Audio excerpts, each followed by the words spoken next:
Okay, people. This time I got a new package. I guess it's my Hexacopter from Banggood. And it's yellow as it usually is. And I'm going to do a little unboxing here. I have to cut in the clip a little because it's hard to open it up with just one hand. But I hope it's a Hexacopter. So it's not the doll or something like that. So let's get on to it. So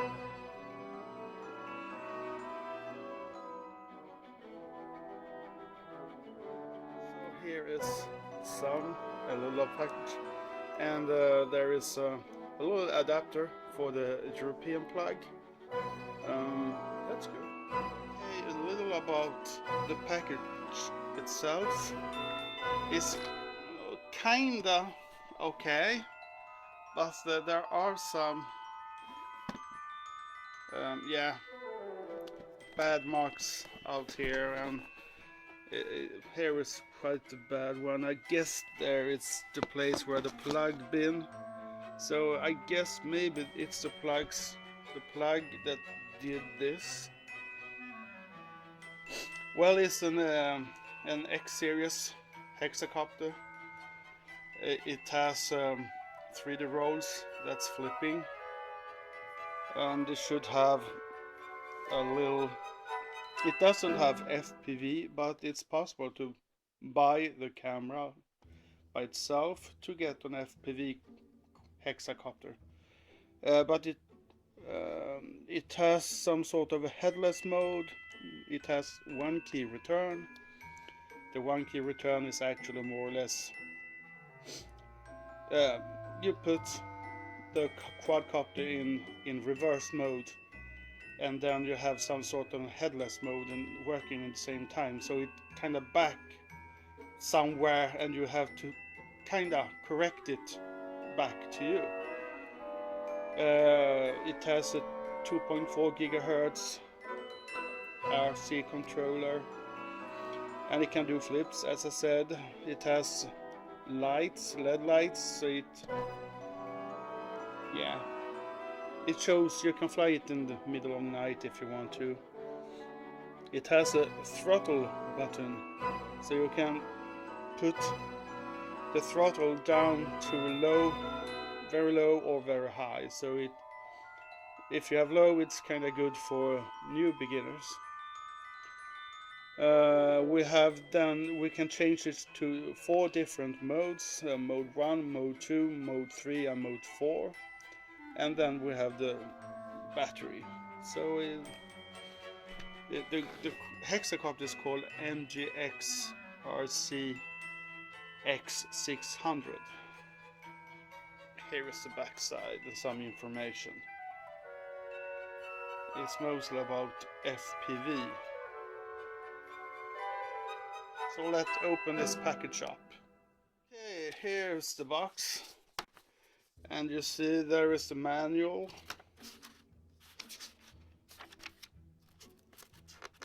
The manual is in English.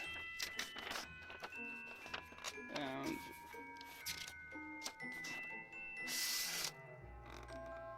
it actually seems to be quite good.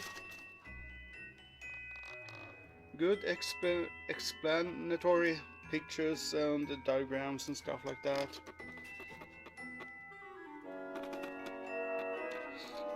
It tells about parts of the Hexacopter and other stuff like protection frames and prop guards and landing gears installation, how to charge it, how you prepare it for flight, and how the trim function works, and especially about stick mode 1 or 3 or stick mode 2 or 4.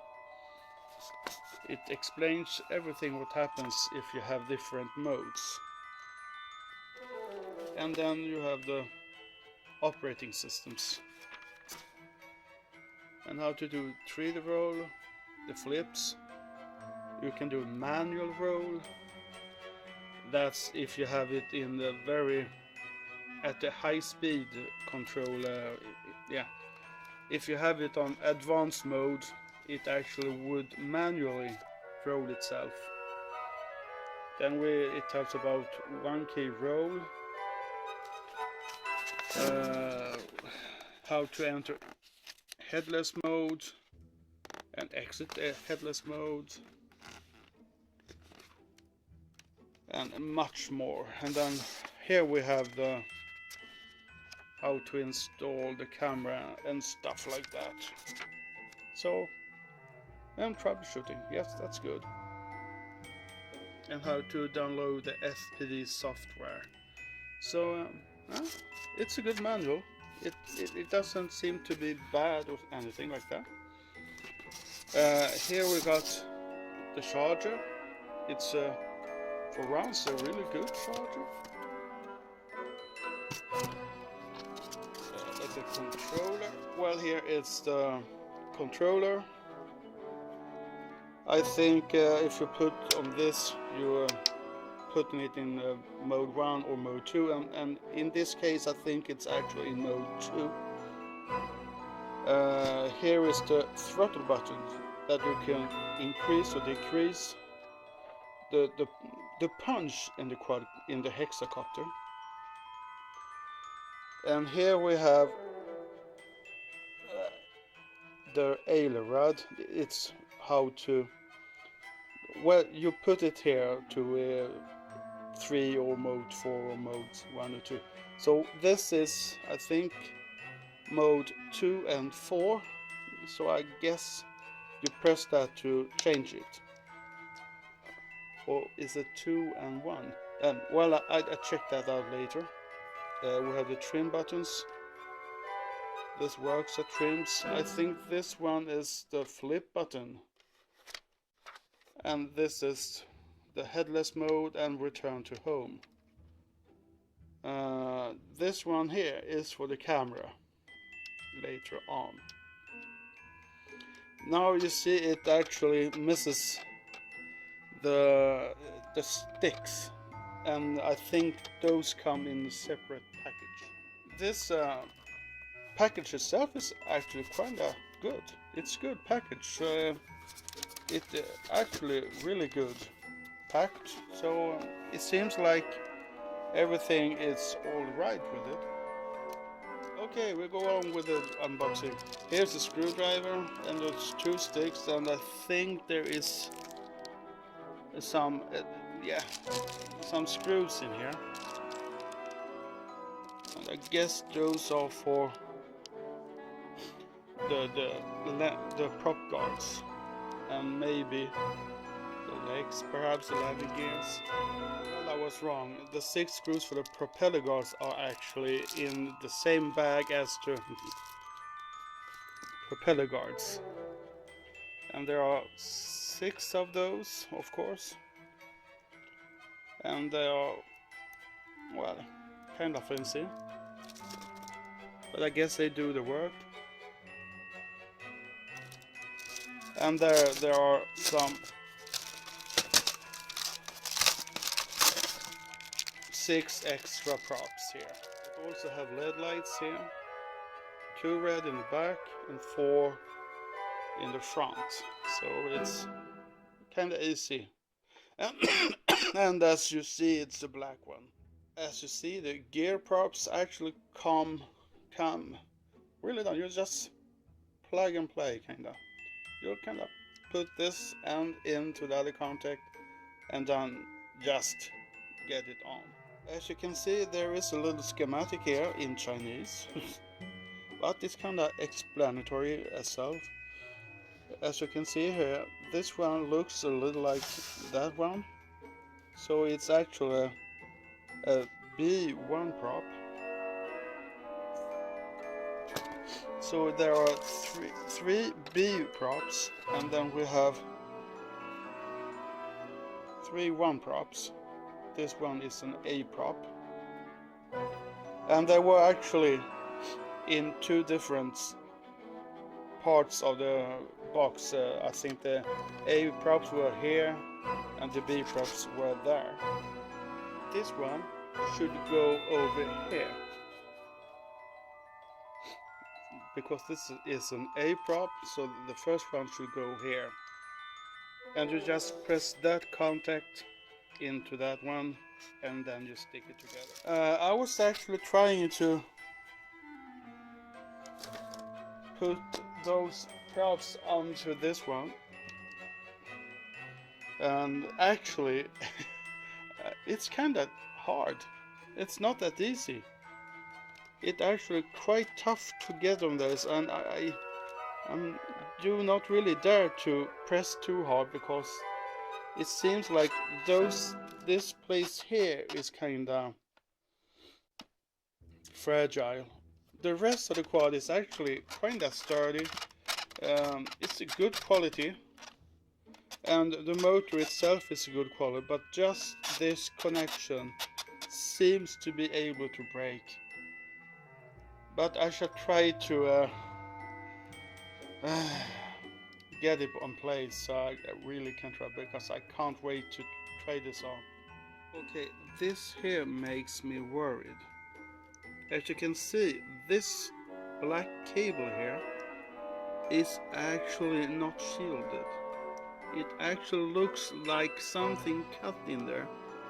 You can see the wiring, and the red is also very bad. So in a sense, I think actually I once again got a broken quadcopter. And that's actually not fun to see.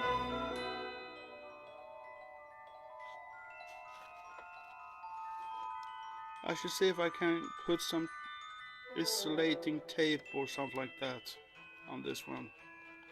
But to be honest, I think this motor won't work at all. Okay, I'm not sure about this prop here. I think this one will not work, because the cables in this one is actually kinda broken. But let's see if it works later. But how you get it to fit, how you get it onto the quad, is you really have to take those cables and put them long inside this arm to make it to get to the quad, because the cables can't be inside the motors, it seems like that. So if you get those cables long inside this quad, you will have no problem to connect the motors to the Hexacopter.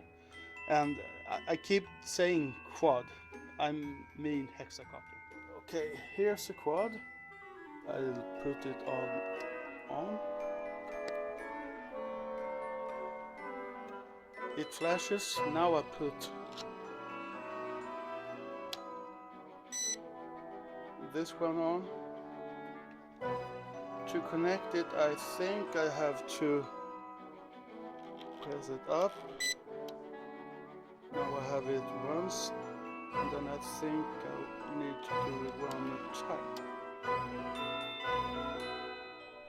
Let's see if it works here now. Do like this.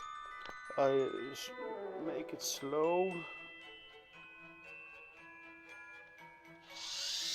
Oh, they all work. That's hit me, but oh, nice. It works. Look here at the cool eyes. Okay, my initial feelings about this quad is that it actually is kind of good quality in the quad. It's sturdy. I don't think it will break that easy. It seems to be really good in a sense. When it comes to sticks on the RC controller, I think you have to maybe glue those sticks onto it, because they can fall off. I had one stick that actually fell off, but other than that, there is no problem. The RC controller feels really good. It's a little plastic, but it feels okay. It's a nice controller, and it has some, yeah, it's hard to explain for me that not using English that often. I hope I can try it out to fly later this evening to see how it really flies. But I am a little worried about this wiring that I had on the left, sorry, not left, the right front arm that actually had, it looks like it actually are going to lose itself, disconnect itself or something like that. So I hope this motor will work, but I think I actually have to contact Banggood again and perhaps get them to send me another quad or something like that, because this one will break down sooner or later.